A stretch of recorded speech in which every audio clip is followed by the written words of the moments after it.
10,000 hours of meditation gave this monk superhuman brain. What if you could train your mind like a muscle?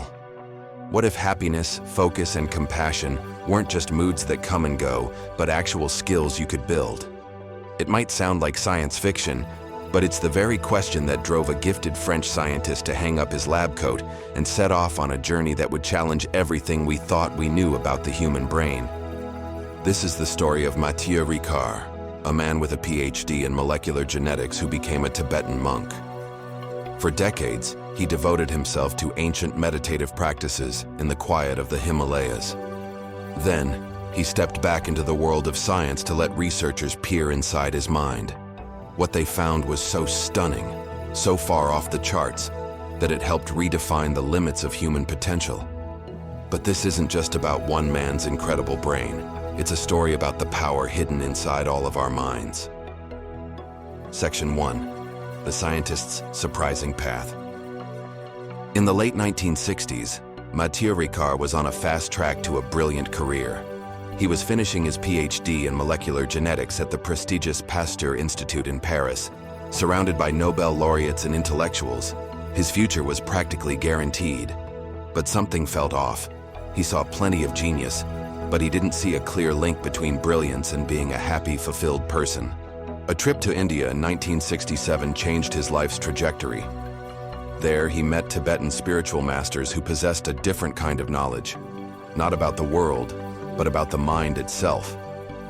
They radiated a profound sense of inner peace that science couldn't quite explain. So, in 1972, after finishing his doctorate, Ricard made a radical choice. He left his life in Paris and moved to the Himalayas to fully dedicate himself to studying Tibetan Buddhism. For years, he lived in monasteries, meditating and learning, eventually becoming the French interpreter for the Dalai Lama in 1989. He had seemingly traded the laboratory for a lamasery, leaving science behind for good. Section 2. Bridging Two Worlds.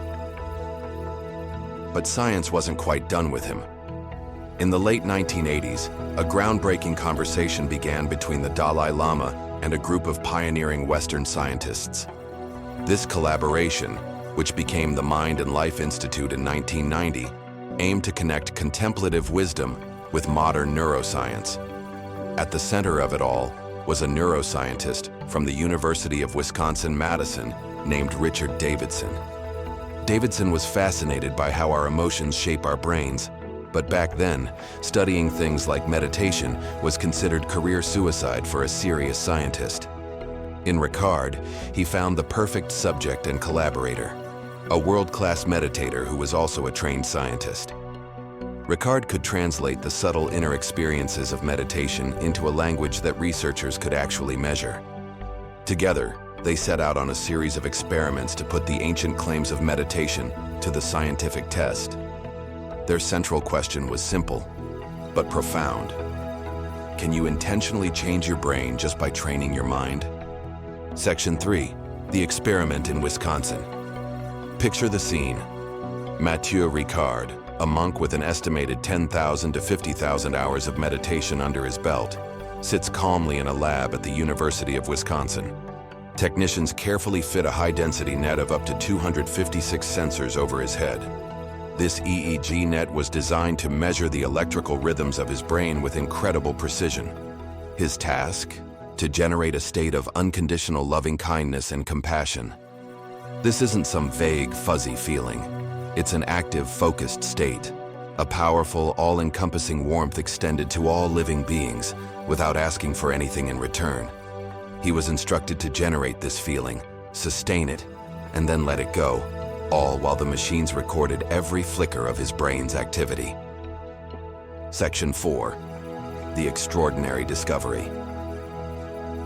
As Ricard began the compassion meditation, the scientists in the control room saw something that blew them away. The monitors lit up with brainwave activity of an intensity that was, at the time, unprecedented in the history of neuroscience. Specifically, they were seeing gamma waves. Gamma waves are the fastest brain waves and are thought to be crucial for knitting different brain regions together, creating our unified experience of consciousness, attention, and learning. In most people, gamma waves appear in short, quick bursts. But in Ricard's brain, the gamma activity was incredibly powerful and sustained, far beyond anything seen in the control group of novice meditators.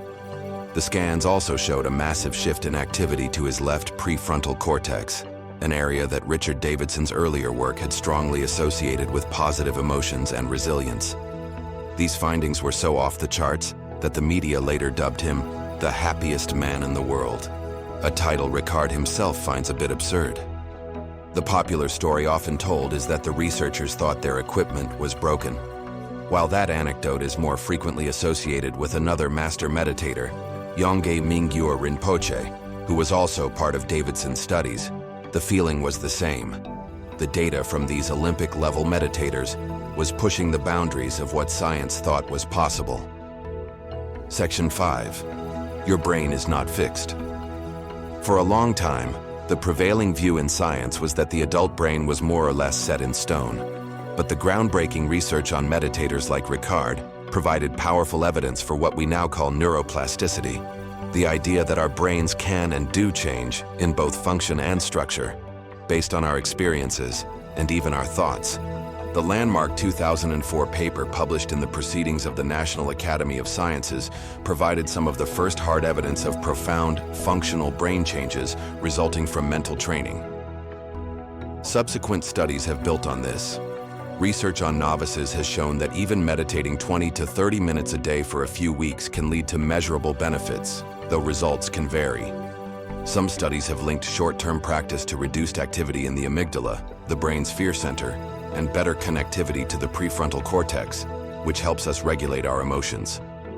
The message seems to be a clear, more is more relationship. While a few weeks can kickstart the process, thousands of hours of practice appear to lead to the extraordinary states seen in monks like Mathieu Ricard. Section 6.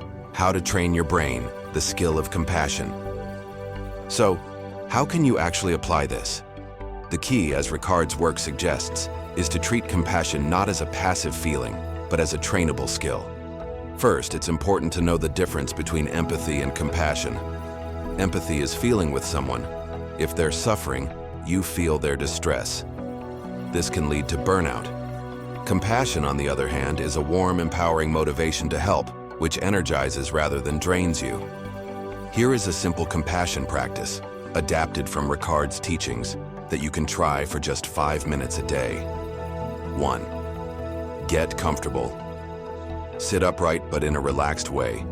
You can close your eyes or let your gaze rest softly downward. 2. Settle your mind.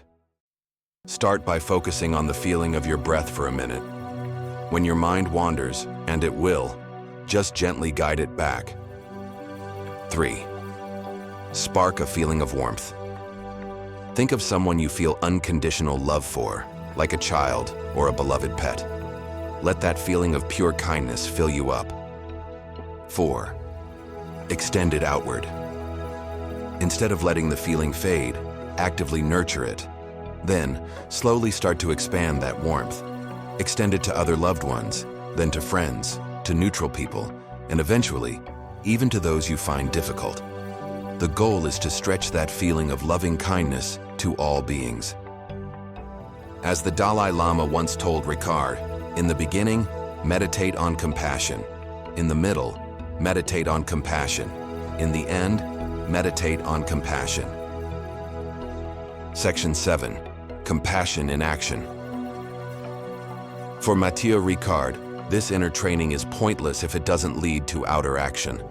He co-founded the humanitarian organization Karuna Shechen in 2000 to put his philosophy into practice.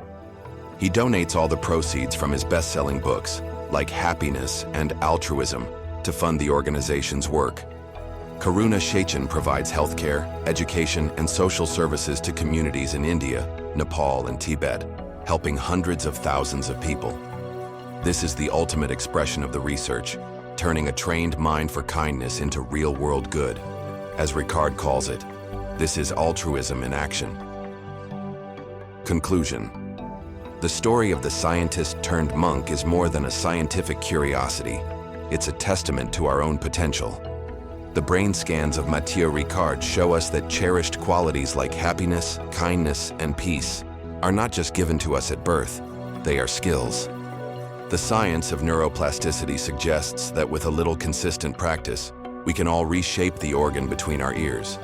We can train ourselves to be less reactive, more focused, and more open-hearted. The journey of 10,000 hours starts with a single breath, and that leaves us with a powerful question. If just a few minutes of training each day could change your experience of the world for the better, what are you waiting for? If you found this exploration into the mind's potential fascinating, make sure you subscribe and click the notification bell for more deep dives that bridge ancient wisdom and modern science. Thanks for watching.